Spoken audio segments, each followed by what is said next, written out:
Some stories begin with joy, but mine begins with fear hiding behind gold walls. If you stay with me now, you will slowly see how a life that looked safe and powerful began to break in quiet and painful ways. What happened to me did not start with prison bars. It started with silence, rules, and a heart that was not allowed to ask questions. Before we go deeper, please tell me in the comments where you are watching or reading from. Let us connect as one family across the world and continue to pray for one another, because stories like mine are not just stories, they are lives. My name is Aliyah Al-Noor. The year was 2014. I was 19 years old. I was born into a royal family in Saudi Arabia. From the outside, my life looked like a dream. I lived in a large palace with tall gates, guards, and rooms that never seemed to end. Servants walked softly. My clothes were always clean and expensive. Food was never a problem. Safety was promised. But comfort is not the same as freedom. From a young age, I learned that being a princess did not mean making choices.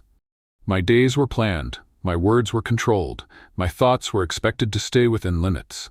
I was taught what to believe, how to pray, how to sit, and how to remain silent. Obedience was called love. Fear was called respect. I often stood by my window and watched the sun rise over the desert. The sand looked endless, and I felt the same inside. I smiled in public, but my heart felt lonely. I asked questions in my mind that I never spoke out loud. I wondered why faith felt forced instead of gentle. I wondered why fear was used to keep belief strong. Those thoughts were dangerous. At family gatherings, I learned to lower my eyes. Elders would speak, and I would listen. One uncle often showed authority through his tone and body language, reminding me that honor mattered more than feelings. An aunt once revealed to me through her actions that a woman's role was to obey, not to understand. Love in my world came with conditions. The palace itself felt like a beautiful cage. Guards stood outside, but inside I was watched even more closely. Servants reported small behaviors. Family members noticed changes in mood. Silence was safer than honesty. The persecution began slowly, long before anyone accused me of anything. When I grew quieter, my meals were watched. When I spent time alone, it was questioned. When I avoided certain lessons, concern turned into control. I was reminded daily that shame could destroy a family name. I was shown through examples of others that disobedience led to punishment, isolation, and disappearance. I saw girls removed from the palace and never spoken of again. I was told through whispers that they had dishonored their families. No one explained more. Fear filled the empty spaces. At night, I cried alone. Not loud cries, just tears that soaked my pillow. I asked God in the only way I knew why my heart felt so heavy. I wanted truth, not threats. I wanted peace, not pressure. The rules grew tighter as I grew older. My phone was checked, my movements were limited, trust was replaced with suspicion. A family member once showed anger by taking away my books and keeping me locked in my room for days. I was still a princess, but I felt like a prisoner. This was emotional persecution, slow, quiet, and crushing. I began to feel afraid of my own thoughts. Fear followed me everywhere. Fear of being seen, fear of being heard, fear of believing the wrong thing, fear of punishment that could come without warning. Yet even in that darkness, something small began to grow inside me. A desire for love that did not hurt, a faith that did not threaten, a truth that did not need force. I did not know then how much pain that desire would bring. By the end of that year, I had already lost something important, my sense of safety. The palace no longer felt like home. My family no longer felt like protection. I was surrounded by people, yet deeply alone. This was the beginning, before the vision, before the chains, before the prison. This was the moment my heart started walking a path that would cost me everything, but also show me what real love felt like. Some moments arrive quietly, yet they divide life into before and after. This is the moment where my fear met hope, and my peace began to cost me pain. If you keep reading, you will see how one night of light led me into days of darkness. The year was still 2014, and I was 19 years old. My nights had become long and heavy. Sleep came and left without rest. My heart felt tired, as if it was carrying a secret it did not yet understand. That night, the palace was unusually still. No footsteps, no voices, only the soft sound of air moving through the curtains. I lay on my bed, staring at the ceiling, feeling small inside a very large room.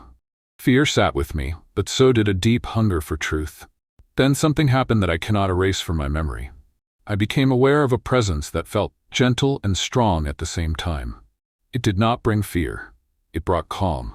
I felt seen in a way I had never felt before. Not as royalty, not as property, but as a soul. I was shown love without threats. I was shown peace without force. I became aware of Jesus, not through noise or command, but through a quiet knowing that filled my heart. It felt like light entering a dark room slowly, allowing my eyes to adjust. When the moment passed, my body shook. I sat up, holding my chest, trying to breathe. I knew something real had touched my life. I also knew that this truth was dangerous where I lived. From that night, everything changed. I tried to hide what was growing inside me, but it was hard. My eyes saw the world differently. My heart felt softer. Fear no longer controlled every thought. That scared the people around me. Persecution came quickly. Family members began to watch me closely. One elder showed suspicion through silence and sharp looks. Another relative later revealed anger by limiting my movement and removing my privacy. Servants were instructed to report my actions. I was no longer trusted. I was isolated. My room became my world. Doors were locked more often. Food was reduced when I refused certain practices. Sleep was disturbed on purpose. I was woken at odd hours and left alone again. This was done to weaken me, to break my will. I was told through actions that my choice was shameful. I was shown punishment without kindness. I was reminded daily that belief could cost me my family, my name, and my life. Emotional pain became physical pain. Stress made my body weak. My hands trembled often. My stomach stayed empty. My head hurt from crying silently. I learned how to cry without sound, because sound brought more trouble. I was threatened without words. I was shown examples of people who disappeared. I was made to understand that prisons existed not just with walls, but with fear. Yet even in that suffering, the peace I felt inside did not leave me. I held on to it quietly. I prayed silently. I remembered the love I had been shown. That love did not disappear when the punishment grew worse. It became stronger. This confused my persecutors. They took more things from me: my books, my freedom, my dignity. They tried to take my hope, but hope is not something that can be locked away easily. By the end of that season, I was no longer just a watched princess.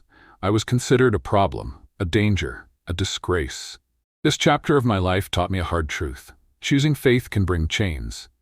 Choosing truth can bring suffering. But choosing love gives strength that pain cannot destroy. And this was only the beginning. The day they turned away from me was the day I learned that chains can be made from family hands. If you keep reading, you will feel how love can turn cold when truth is no longer welcome. This chapter is heavy, but it is real. Not long after that night of peace, the storm came. It did not arrive loudly. It came through looks, closed doors, and sudden silence. I felt it before I understood it. My family discovered my change. An elder noticed my refusal to follow certain rituals. Another relative revealed suspicion by searching my room and taking my belongings. A servant was questioned and later showed fear by avoiding my eyes. Information moved quickly in the palace, even when words were few. I was called in, not with kindness, but with authority. I was surrounded by family members who once smiled at me. Their faces were hard now. One of them showed anger by pacing the room. Another showed disappointment by turning away. I was made to understand, through gestures and actions, that my belief was seen as a deep shame. That day, I was disowned, not with papers or public announcements, but with something worse: rejection. I was treated as if I no longer belonged. My name was no longer spoken with pride. My presence became a problem to be hidden. Then came the punishment. I was taken away quietly so no one outside would know. No farewell, no explanation, just movement from light into darkness. I was placed in a small room with cold walls and no windows. The door closed with a sound that echoed inside my chest. This was not a palace room. This was a cell. The air smelled damp. The floor was hard. The light was weak and came only at certain times. I was alone for long hours. Sometimes days passed without seeing another face. Food was given without care. Water was limited. Sleep came in short pieces, broken by fear. This was physical persecution. My body grew weak. My back hurt from the floor. My head ached from hunger and crying. My hands shook often. I lost track of time. I began counting my breaths just to stay calm. This was emotional persecution. No one explained how long I would stay. No one comforted me. Silence was used as punishment. When guards came, they showed power without mercy. They revealed control by ignoring my pain. This was spiritual persecution. I was pressured to give up my faith. I was shown fear in many forms. I was reminded through actions that my choice could lead to worse places. I was made to feel small and forgotten. But even there, something strange happened. I felt less alone inside than I had ever felt in the palace. In that dark place, I remembered the love I had been shown. It did not leave me. When my body hurt, my heart stayed strong. When tears came, peace followed them. I learned that faith can live even when everything else is taken. Days turned into weeks. I was no longer a princess. I was a prisoner. Yet I did not feel defeated. Because though my family had disowned me and my freedom was gone, my soul was not owned by fear anymore. This chapter marked my fall from the crown, but it also marked the rise of a strength I never knew I had. And still, the worst was yet to come. There are pains so deep that they try to erase who you are, yet there is a hope so strong that it refuses to die. This is where my story reaches its darkest place, and also where light learned how to survive. Stay with me, because what happened here happens to many who choose faith over fear. I lost track of days inside the prison. The walls were thick and cold. The light came and went without care. Sometimes I woke up unsure if it was morning or night. My body felt tired all the time, and my heart felt bruised. This was no longer just punishment. This was persecution in full force. Guards controlled everything. They showed power through silence and rough actions. They revealed cruelty by delaying food. They showed hatred by laughing when I was weak. Medical care was ignored. Pain was treated as a lesson. My body suffered. I grew thin. My bones showed. My skin felt dry from lack of water. My legs shook when I stood.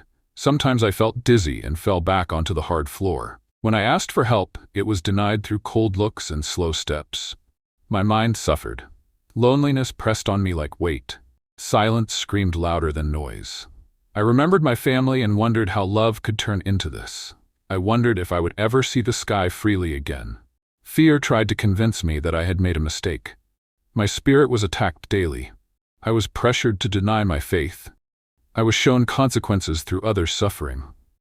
I was reminded again and again that freedom could return if I surrendered my belief. This was spiritual violence, quiet, cruel, and constant. Yet something inside me remained alive. In the darkest nights, I felt peace return softly. Not loudly, not dramatically, just enough to keep me breathing. I remembered the love I had been shown before the prison. That love did not leave me when chains came. It stayed when everything else was taken. I prayed silently. I cried quietly. I trusted deeply. There were moments when my strength felt gone, but hope carried me. I learned that faith does not remove pain, but it gives meaning to pain. It turns suffering into purpose. I was still locked away, but fear no longer owned me. I realized then that persecution can break the body, but it cannot destroy the soul unless the soul allows it. My captors controlled my space, but they could not control my belief. This is how I survived. Not because I was strong, but because love was stronger. A call to the global family of faith. If you are reading this today, I ask you to remember those who are still suffering for their faith. Many are imprisoned. Many are rejected by their families. Many are beaten, silenced, or forgotten. Please pray for them. Pray for courage. Pray for protection. Pray for hope to remain alive in their hearts. And if you feel in your heart a desire to turn away from sin and toward God, know that mercy is available. You can come to God with a humble heart, admitting your need for forgiveness, believing in Jesus, and choosing to follow Him with your life. Salvation begins with faith, repentance, and trust, not perfection. May this story remind you that faith is costly, but it is also powerful, and may love guide you, even when the road is hard.